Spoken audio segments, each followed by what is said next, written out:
like, you have to wear we, welcome, ladies and gentlemen. We caught Ariel adjusting her bow tie, a gift from a close friend. it. Yeah. Hello, everyone. Conversations on Vitality. James Gardner, Ariel Jarvis, as always. All right. Today's conversation is about food, about the concept of not all food is created equal, food versus fuel, understanding what our body needs because what my body's needs is different than Ariel's and different than yours. So we're going to have a really in-depth, powerful, dense discussion. Let's kick it off, Ariel. So we know that fuel can come in different forms. And so I like to use the analogy of like tractors and sports cars and your regular family car and maybe you have an electric car, right? There's different fuel sources for the different mechanics for different engines. And so based on your lifestyle, you as an individual, I want you to really think about a few things. Take a look at your physical composition. So, what are your goals? Are you maintaining? Are you trying to gain muscle? Or are you trying to lose fat? Or are you just happy with where you're at and you just want to maintain? The second thing is take a look at your immune system. Do you have a rocket immune system? Or is your body telling you something? Do you constantly break out in cold sores or canker sores? Or do you have warts on the bottom of your feet? Or do you have acne all over your face? Or do you have little bumps on the back of your arms? Or do you get ear infections all the time? These are telltale signs that your immune system is taking a hit. So you're not eating properly. You're not fueling properly. Take a look at your energy levels. Do you have proper optimal energy levels? Not just in the body, but in the brain. Do you feel like your brain motor systems are functioning properly? Or do you find that there's a bit of a delay, or you can't remember things, or your brain kind of feels a little bit foggy, right? These are all telltale signs that you're not fueling for you as an individual. You might be eating a certain way that somebody else needs to be eating, but you're not fueling for your engine. Okay. How about take a look at your stress? Take a look at your sleep. Take a look at your activity load, right? Do you work at a desk job? Or do you have a very active lifestyle? Maybe you're a landscaper, maybe you're in construction, maybe you work as a librarian, right? So there's so many things to consider. So we understand calories, right? You want to lose weight, you have to be in a calorie deficit. We know this. Science has proven this.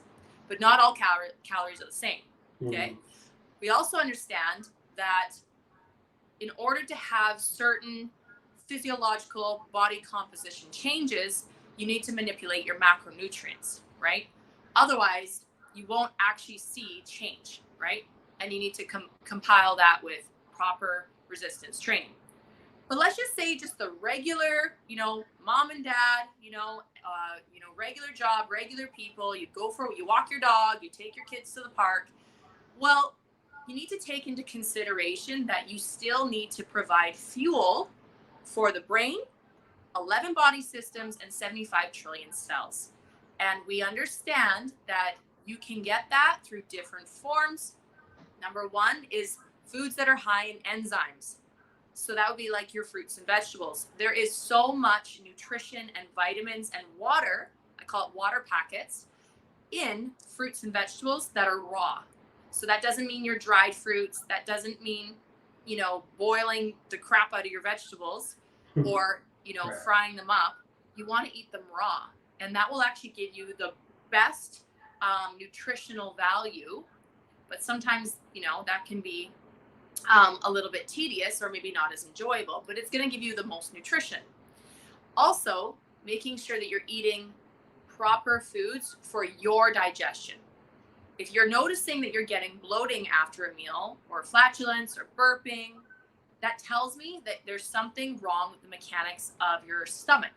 You either might not be producing enough hydrochloric acid, enough pepsin, maybe not enough bicarbonate, maybe not enough enzymes. There's 4 different enzymes.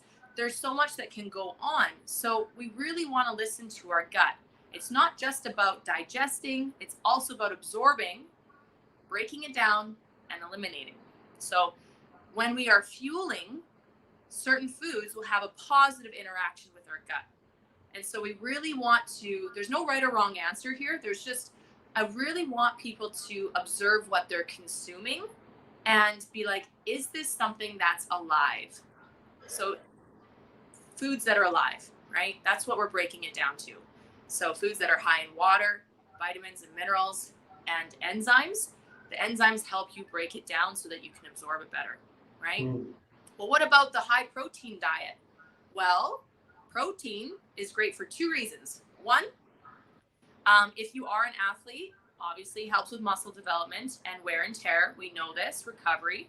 But the second thing is, if you are someone who naturally struggles with weight gain, unwanted weight gain, then you might want to take a look at more of a high protein diet, because carbs and sugars, even if they're healthy, fruits and vegetables, if you're consuming too much of it, gets stored as glycogen, whatever you don't burn off.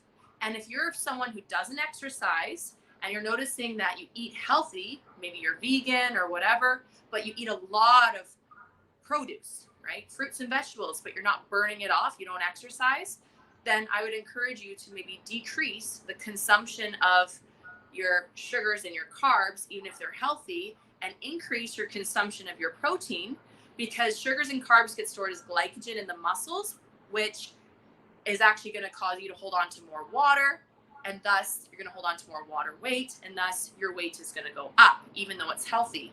And if you are wanting a body composition change, because maybe you naturally gain weight, then you might want to think about that. And just by switching it up with protein, you do not hold on to water. So just something that you might want to give a try if you are working a desk job.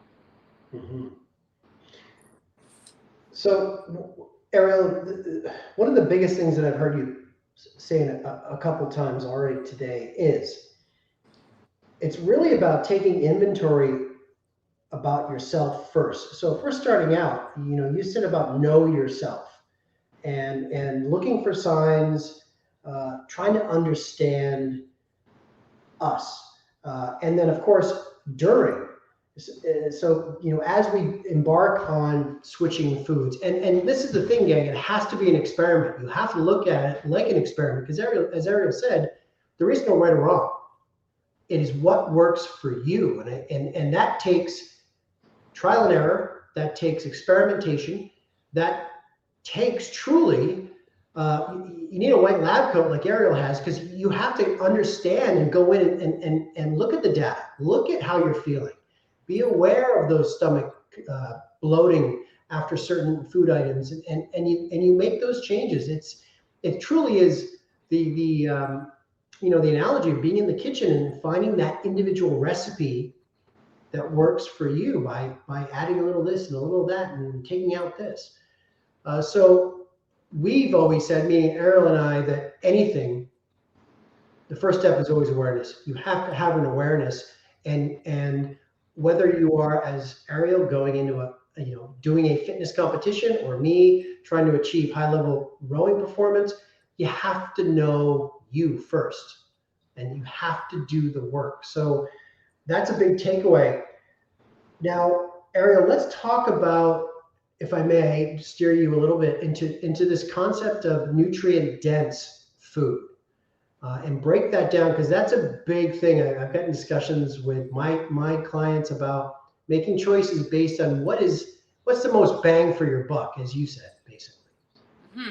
So when it comes to nutrients dense, you want to take a look at how can I get the most nutrition and the most vitamins, the most enzymes, all of that. So the best way to do that is actually eating it raw. So by putting it in a smoothie or making a dip. So by making there's different types of dips that you can have. You can have them with vegetables, you can have them with fruit, you can have them with grain-free crackers, right? Or introducing a really dense smoothie where you can put all of your different ingredients. If you work with a really good supplement company, then that's another way to bring back certain things. Because I know in the fitness industry, there's a lot of beautiful, nutritious fruits and vegetables that we don't consume, even though they're healthy, because they make you hold on to water, right? And so you still need to get your dense nutrition. So we'll get that in a form of a supplement or a powder. And so it's still going to provide you with maybe not the full benefit, but at least partial benefit. If you are somebody that is educated in the realm of veganism, there is so much nutrition that you can get out of an alkaline diet and out of just understanding your sprouts or understanding the seasons of food. You know, there's called seasonal eating, understanding food combining, right? There's certain foods where maybe this squash contains these vitamins and minerals, and then these nuts and seeds contain this, and then these greens contain this, and maybe they all work really well together because they all lack what the other one carries, right? So understanding that, now that's where I come in and I can help you with that, but not everybody has that education because every food group is like a library in itself. It has its own category of vitamins and minerals that it contains. So you don't need to load up on the same thing. You just need to diversify and get everything from the alphabet. Right. You had mentioned calories and you know, obviously for people on a weight loss journey, it's caloric deficit, as you said. However, we see, even me in my background, have seen people making choices based on the lesser of two caloric items coming in, which may yield a lot less nutrients and a lot less sustainability, but the calories are low. So I think maybe shedding some light on that in terms of some of the pitfalls that people encounter. It's a great question, and it is something that people struggle with. I will get clients where they come in and they're really trying to maintain X amount of calories. So they'll go and they'll overlook things like diet pop because there's 0 calories, or they'll overlook, 0 calorie sweeteners or 0 calorie syrups or things like that. So you need to take also into consideration that your body is alive and your body actually interacts with toxins. There is a monthly toxic overload. You have 75 trillion cells. All your cells turn over every 25 days. So every 25 days, whatever you eat and drink becomes the next generation of cells, and it will also impact your daily energy levels. So if you're only consuming toxic food and toxins, it's going to make you toxic. Your cells become toxic. And so what happens is now you have low vibrational food and low vibrational energy, but you're expecting to have high output. So that's like picking up a charger for your phone at the dollar store versus going into Rogers and getting a good quality iPhone charger. We know iPhone chargers, there's good quality and there's bad quality. A good quality will charge your phone, a bad quality will be plugged in and nothing's happening, right? So if you are someone that is eating in a calorie deficit and you feel like garbage, take a look at the quality of your food. Does it follow certain standards of food? Or is it in more of a toxic category on its own? So look for things like food coloring, carbonation, high salt levels, dye, gluten, aspartame, artificial sugars, colors, and sweeteners, binders, certain oils that are binders, right? So there's so much that you want to take a look at because there can be a lot of people that are consuming in a calorie deficit, but their inflammation is going up. Sure. And they're getting very frustrated because they're like, I'm eating 500, maybe 1,000 calories a day. My metabolic rate is 1,500, which means I'm in a deficit of 500 calories a day, and I'm not losing weight. I get this all the time. Or I look puffy.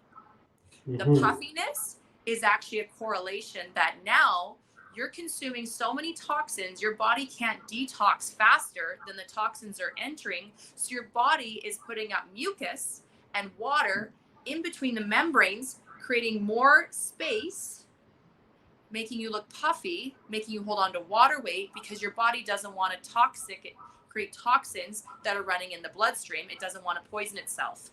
If you poison yourself long enough, you'll get puffy. And we see this all the time, right? So we want to take into consideration the quality of the food that we're consuming, and then also making sure it's in a calorie deficit. So that's why introducing green vegetables are great, right? They're low calories, they're high dense foods. Introducing some of the superfoods, right? Introducing different types of adaptogens, different types. These are all 0 calorie, right? If you were to consume adaptogens, there's no calories, but it's also going to prevent you from going through burnout, and it's a better choice than taking a Red Bull or an energy drink, right?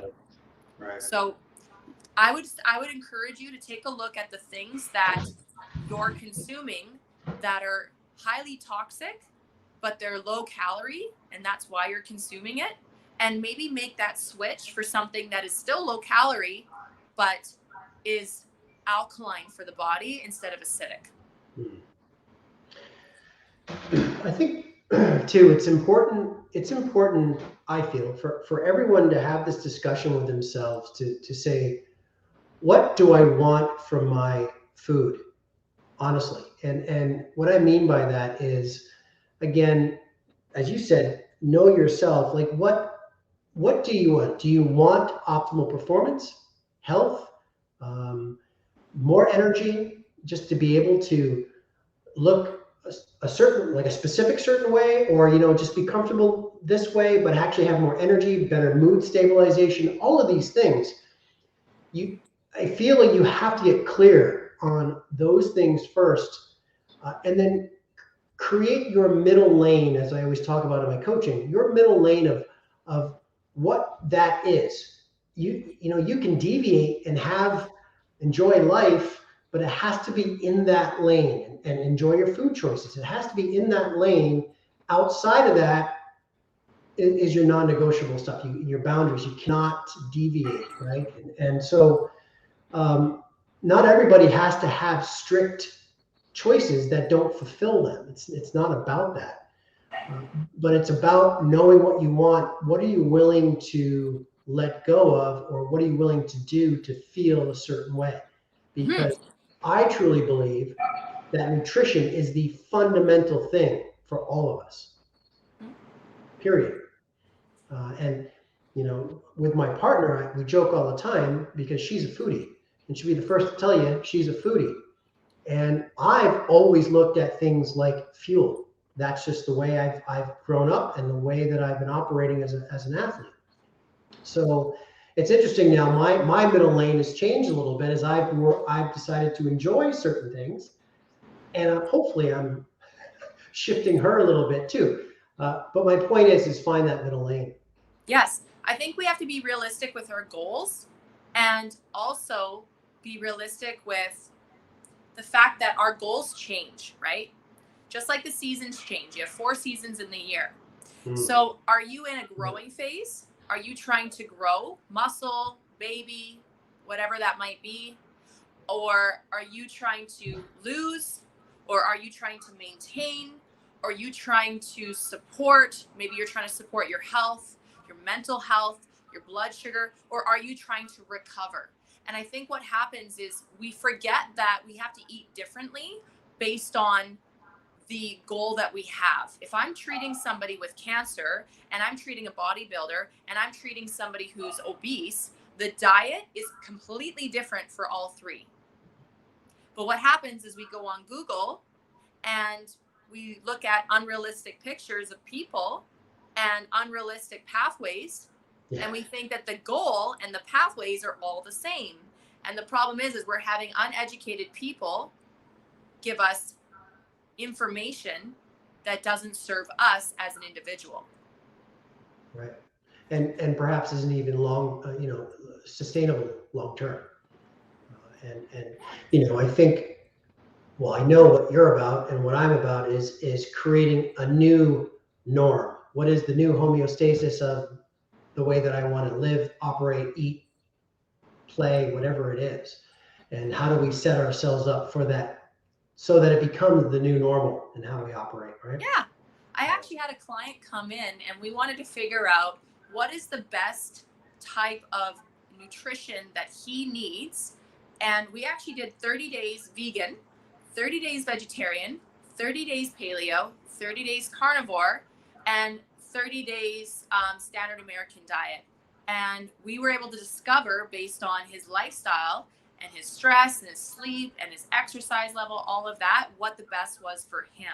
So I would encourage you to making sure that your food meets the requirements of actual food. It's not packaged, it's real, right?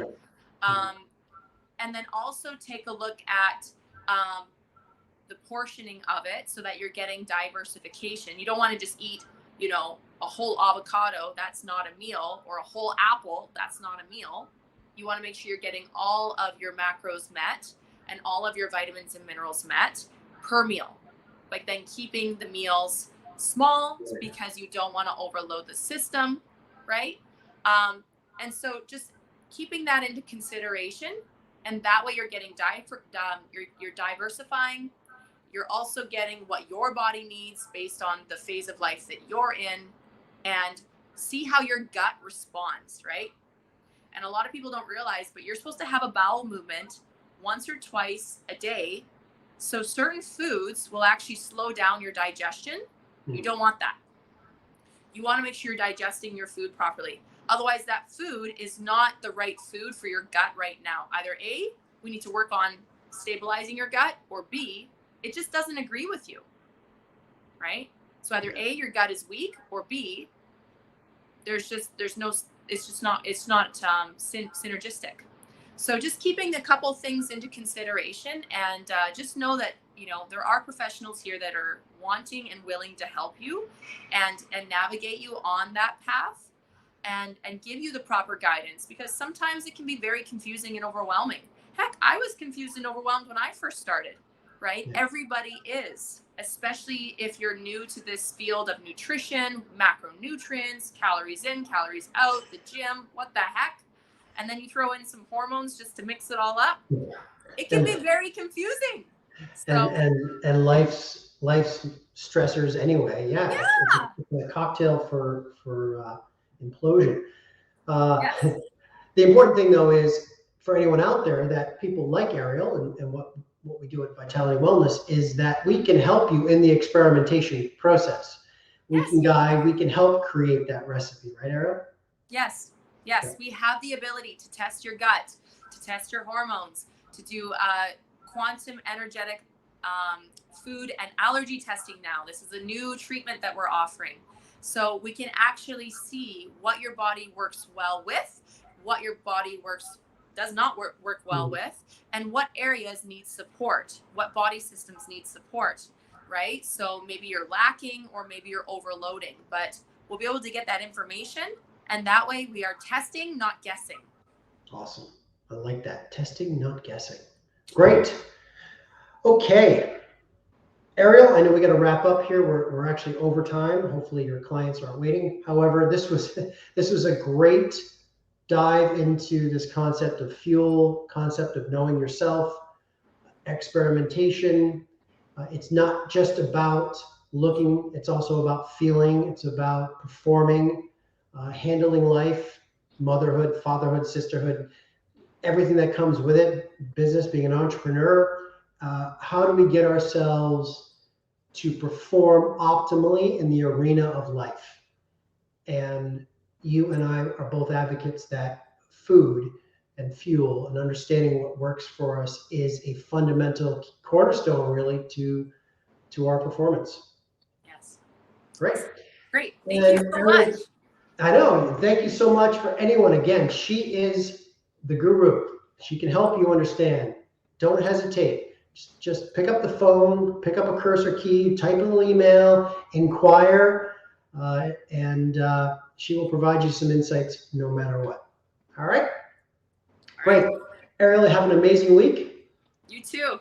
All right. Cheers, everybody. Bye. Bye-bye.